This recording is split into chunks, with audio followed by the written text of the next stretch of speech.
DJ क्रांति DJ क्रांति ये वाला कहैया जे भगली के छोड़ी कहियो घुरे के न जलाई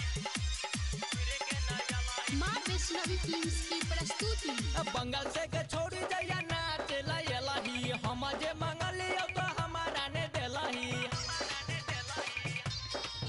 छोरा डीजे वाला सहंगे जे भगली के छोड़ी कहियो घुरे के न यलही छोरा डीजे वाला सहंगे जे भगली के छोड़ी कहियो घुरे के न यलही बंगाल से के छोड़ी जइया नाच लयलही हम जे मंगलियो तो हमारा ने देलही छोरा डीजे वाला सहंगे जे भगली के छोड़ी कहियो घुरे के न यलही छोरा डीजे वाला सहंगे जे भगली के छोड़ी कहियो घुरे के न यलही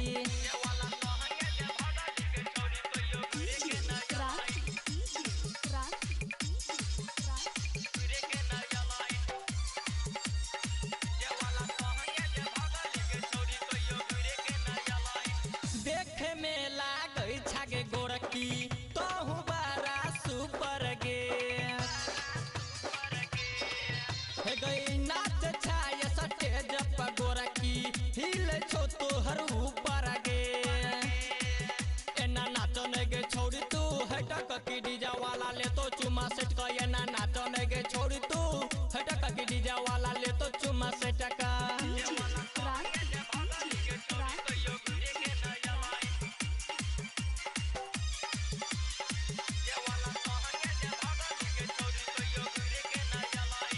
जींस टी शर्ट लगा कछौड़ी चल नहीं तू हट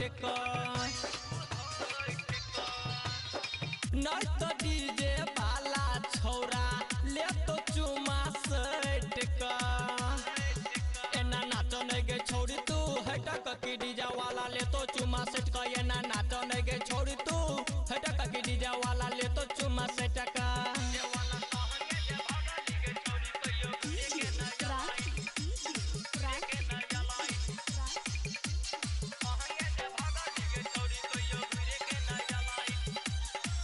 वैष्णवी फिल्म्स की प्रस्तुति। राइटर वरुण छौरा सुनील के बोले